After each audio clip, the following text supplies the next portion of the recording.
Oh, what's up, everybody? It's your friend Cheaply. It's how you doing? I hope you're doing well. I know my upload schedule has been rather sporadic over the last couple of weeks, realistically, but honestly, I just haven't felt like touching or talking about this game at all. I'll be completely honest with you guys. I did injure my back, so it made sitting in this chair here actually like not tight. So, wouldn't recommend getting old. It's kind of not tight. I mean, if you have like a Peter Pan situation you can enter into, I would recommend you probably do that. I mean, don't like 27 club yourself, but like getting to the age of 30 sucks super bad. Now, speaking of things that aged poorly, let's talk about 2K23 My Team and what appears to be the end of My Team, which is today. Very interesting. Instead of getting new content, tomorrow we're getting Season 8 Super Packs, which I find to be extremely interesting. And the reason I find that to be interesting is why are they doing this in the first place? Like, why would you not drop literally anything else? Just random cards at this point. But I kind of figured they were going to do this because they burnt pretty much every big name or quote unquote 2K big name that they possibly have, like all the Giants and stuff. I figured they'd start doing like out of position cards at a certain point, but I guess not. But it's also interesting because Rashard Lewis is quite literally not available. So, like, the highly touted collector level reward, that is the reward for collecting every card in the game, is not humanly possible to get. Not available at all. Like, you quite literally, even if you spent all the money and you have every single card in the game, you still can't get Rashard Lewis because we don't have enough cards yet. So, very interesting choice. This leads to what I would consider to be some very interesting lines of questioning, which is A, are they going to release more cards at some point? Like, are we not done getting cards? And B, are they just giving up on collector level completely? They're just like scrapping it, like they just don't care. I actually don't know. I don't know what this means. And then there's C, which is, are they going to take the reward cards for next season? Because we know they're all going to be like rehashed reward cards. And are they going to make them separate versions of themselves like we've seen them do in the past? So that they count as quote unquote new cards for collector level, but they're not actually new cards. Like, because we've seen them do that with like Quantum Luca and like other cards in the past. So I wonder if they're going to do that. That's like a real scummy thing to do, and it's honestly right up 2K's alley. So I could totally see them doing that. I don't particularly want that to be the case, but I could see that. Now, we're not getting any new content this weekend, obviously, and if it wasn't obvious enough by their announcement of Season 8 Super Packs, which they're not Endgame Super Packs, they're Season 8 Super Packs, you can just tell by the timer down here on the Endgame Julius Irving's packs that, yeah, they're not resetting until next Tuesday, which I would guess is going to be like another Super Pack, or they're just going to get rid of these and nothing's going to replace them. Not entirely sure what they're going to do, but either way, it's not really looking like it's going to be tight. By the way, in case you haven't noticed, I also shaved my face, so that has led me to not want to stream or do videos because I look like Magnum PI's like cokehead nephew or son, or something demonstrably worse. Not really sure. Please do not sound off in the comments on what I look like, because it's not going to be good. Anyways, now, this is going to cause a market crash, right? It's not going to be as cataclysmic as people are making it sound on Twitter. Like, there is definitely going to be a market crash in some capacity, but I mean, if you look at all the cards, they're all super cheap right now anyway. Like, the packs go as follows, right? 75 dark matter cards total in here, right? One guaranteed in every pack, so it's a guaranteed dark matter pack. Now, it would seem that they're from Season 8 exclusively, but never rule out 2K from just dropping Season 7 cards in here. They're 75 dark matter total. That's not how many dark matters we got. We got 11 in Season 8. So I would wager that it's going to include all the Season 7 dark matters, possibly even more. The rush cards are going to be back in full force. Splash Zone, Heatwave, Glorious, Encore, Next. This, actually looking at Season 7, should fill out the roster of 75, including the Season 8 cards, right? Now, this is going to cause quite a bit of a market fluctuation, but all these cards are dirt cheap at this point anyway, so it doesn't really matter. Now, if you have any of them, I would highly suggest you sell them now, because they're all going to be like literally as cheap as they could possibly be tomorrow. Like, maybe I'm wrong about that, but do you really care about holding on to like Chris Middleton at this stage? I don't think you do.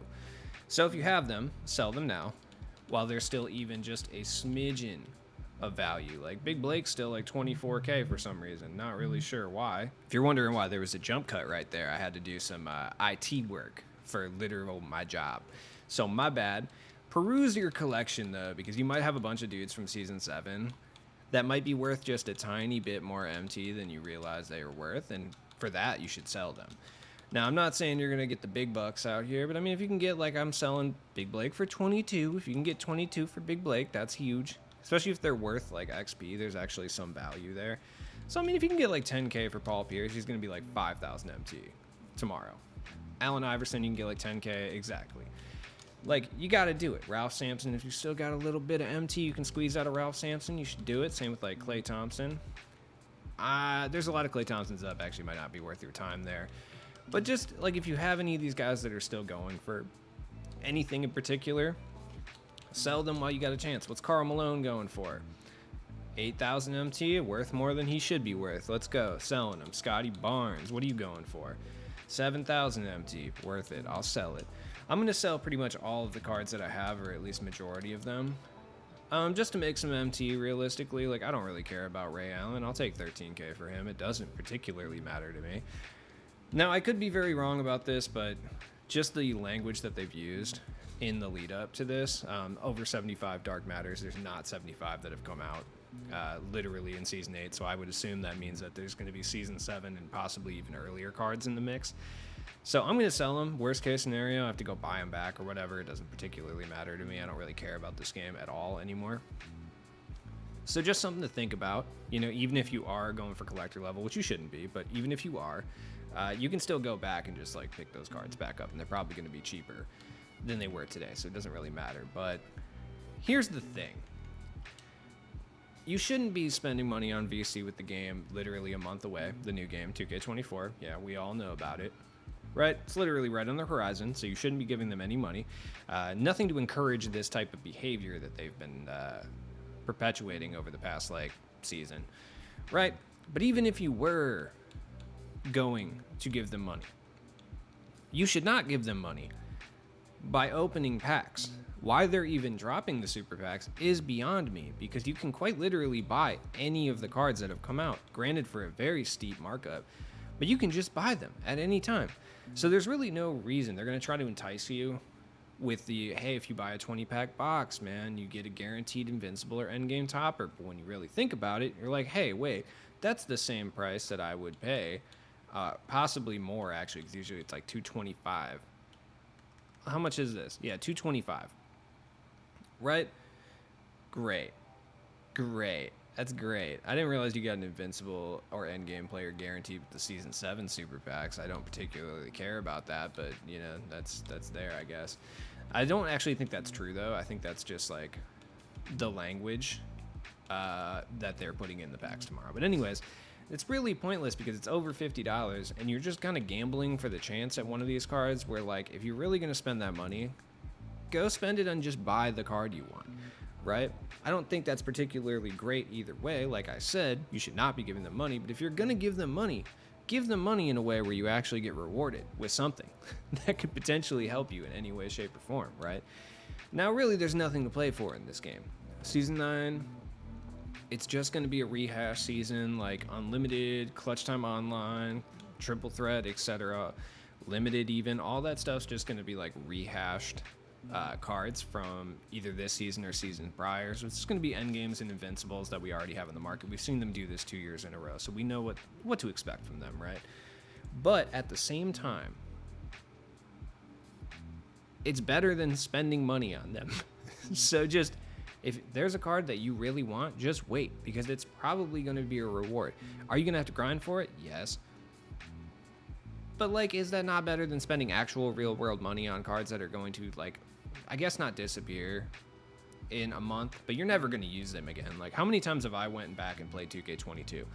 Zero times I've went back and played 2K22. Now, it's a personal decision, but none of those cards, I'll never touch them again. Here's what happens every year, right? The game ends. Nobody touches it for like a long period of time. Then it gets announced that the servers are about to turn off from like whatever prior year. I think it's like a year and a half or whatever. So, for instance, last year, 2K21, nobody went back and played 2K21, but then they announced they're turning the servers off. Everybody swarmed back to 2K21 for about 2 days, played 2K21 for what, 2 days maybe? Probably not even, just like a few hours, honestly. And then they scuffed it again. So that's probably going to happen here. So for $50 US, you're going to get like 3 to 4 hours of entertainment, maybe, like a year from now. Do you really want that? Do you really want that? I would go back and play 2K20 right now, though. I'll be honest. I would. I would totally. If I could go back and hoop on the Triple Threat, Triple Threat online streets with my boy Zochi and Pink Diamond Jeremy Lin and anyone else, I would go do that right now. So I will say that is, God, I wish I could play 2K20. I cannot believe I'm thinking back fondly on 2K20. Nostalgia is a, man, it really is. I played 2K20 mid-pandemic, dude, and it kind of sucked. I'll be honest, but like I'm over here with 2K23 in front of me, which super sucks, and I'm just thinking about all the good times I had on 2K20. Just getting straight faded, locked inside my house. That was a glorious time. I know the pandemic was bad for a lot of people. For me particularly, I enjoyed it. Like, you don't need to give me an excuse to not leave my house. Let me tell you, I give myself plenty of excuses to not leave my house already. But now I'm handed from the nectar of the gods an excuse to never leave my house. I was down. Anyways, tangent. Please do not open packs tomorrow. Please don't. Just don't. Just whatever could possibly be causing you to think about opening packs, shove it deep down inside. Okay? And don't do it. Just don't give them any money, please.